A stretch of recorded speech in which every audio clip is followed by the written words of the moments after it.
저는 81년도에 대학을 들어가가지고 대학 생활을 하여튼 자충우도를 많이 했습니다. 그리고 졸업하기 전에 일찍 결혼을 하고 결혼하고 나서 두 학기를 마치는 그런 요즘으로서는 있을 수 없는 그런 대학생이었는데요. 제가 한 학기를 남기고 저희 집에 생활비가 떨어져가지고 저는 몰랐어요.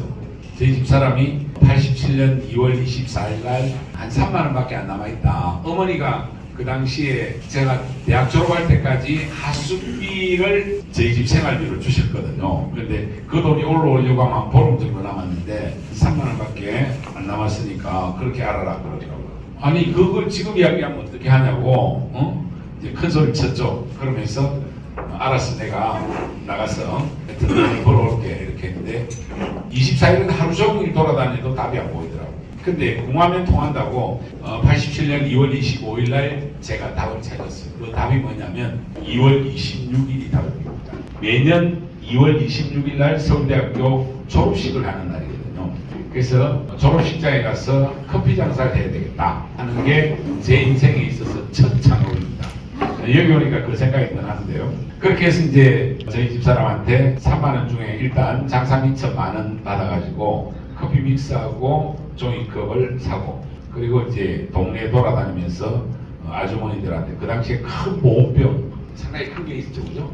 그걸 한 10개 정도 빌리고 26일 날 아침에 새벽에 이제 물을 끓여가지고 그때 연대 막 입학하려는 동생이 하나 있었는데 남동생한테 아침에 오라 이렇게 가 친구하고 3명이서 이제 보온병 10개 들고 종이컵하고 믹스 들고 서울대 졸업식장에 출동을 했습니다. 제가 첫 장사를 하고 근데 딱 나가보니까 푸드트럭이 한 40대 와 있더라고요. 그리고 그 당시만 하더라도 우리나라가 대학에 체육관이 있는 대학이 몇 개 없었어요. 서울대학교가 없었습니다. 그래서 졸업식을 어디에서 했냐면 대운동장에서 했거든요. 그 추운데 그래서 한 3만 명 가까이 졸업생 6천 명에 그 당시만 하더라도 서울대 졸업을 하면 가문의 영광이었기 때문에 상당히 많이 따라왔어요. 그래서 큰 장이 열렸다 생각하고 딱 나갔는데 보니까 푸드트럭 40대가 와서 동생이 하는 말이 형님 장사 끝났습니다. 게임이 안 됩니다. 전문 장사꾼들하고 어떻게 지금 경쟁하겠습니까?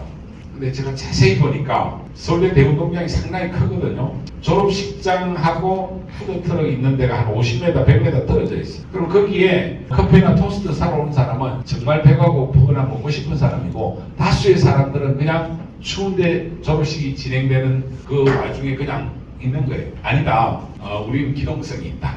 그래서 졸업식이 진행되는 중에 졸업식장에 들어가서 그냥 일단 종이컵에 커피를 따라주면서 졸업 축하합니다. 가문의 영광입니다. 그러니까 다들 받더라고요. 드시면 한 잔 500원 되겠습니다. 그 당시 500원이면 지금 한 4,000원 정도 됩니다. 8배 차이가 나기 때문에 상당히 비싸게 건 거죠. 그래서 원래 그날 15만 원을 벌려고 했는데 1시간 반 만에 30만 원. 그러면 상당히 큰 돈이죠. 지금 생각하면 200~300만 원 번 거니까요. 그게 제 첫 창업이었는데 그게 제 인생을 바꿔놓은 겁니다.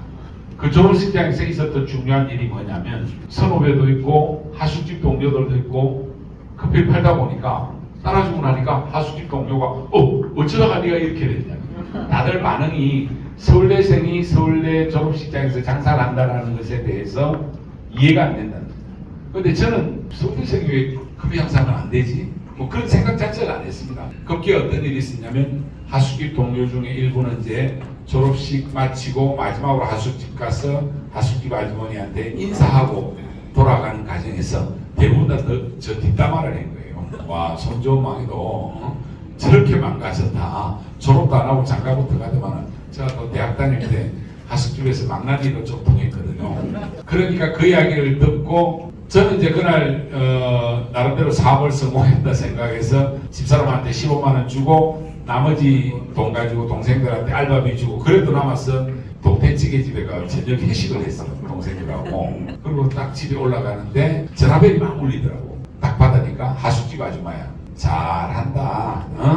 니 오늘 커피 노점상 했다며? 하면서 뭐 잔소리를 왕창 하는 거예요. 그렇게 돈이 궁하면 내한테 이야기를 했어야지. 그 말이 무슨 말이냐면 그 당시에 과외 소개 중개를 가장 많이 하는 분들이 신림동 하숙집 아줌마입니다. 자기한테 그 이야기를 하면 내가 과외라도 소개시켜줄 건데 무슨 노점상을 하고 난리냐 뭐 잔소리하면서 빨리 오라 그러더라고.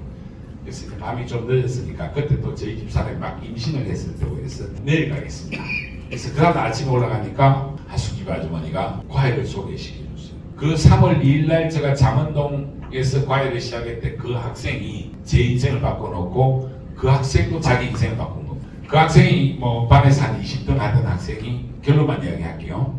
6개월 만에 반에서 1, 2등, 전교에서 15등 하고 나중에는 행시를 차석으로 합격해서 지금 세종시의 고위공 공직자로 있습니다. 그래서 그 친구도 항상 저 때문에 인생이 바뀌었다 그러고, 그러니까 저는 작업을 유명한 강사가 된 거죠. 과외 선생이.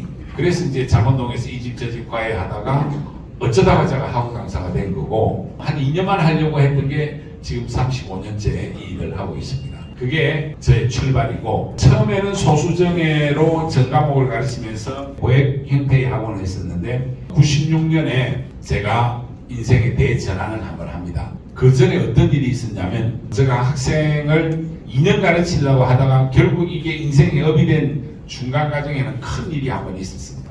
91년 9월 15일 날 저희 집사람하고 애 둘하고 저희 동생들하고 이렇게 택시 타고 집에 오다가 교통사고가 크게 났었는데 일주일 만에 아들이 죽고 9개월 만에 딸이 죽었습니다. 그래서 제가 31살, 32살에 이제 아들, 딸을 한번 잃어버리는 그런. 그래서 그때는 살아남기 위해서 저는 강의를 할 수밖에 없었어요.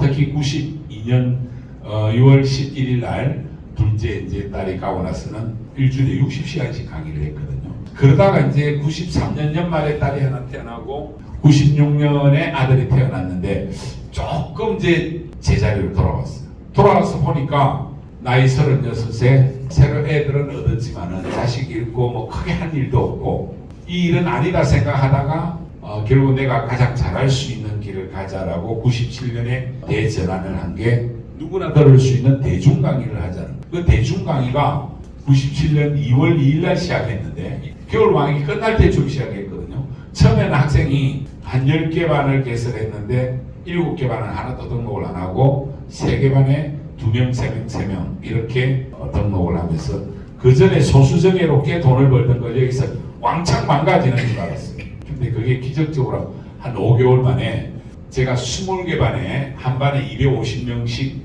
수강하는 매월 5,000명의, 이거는 우리 이 학원가에는 전무후무한 일입니다.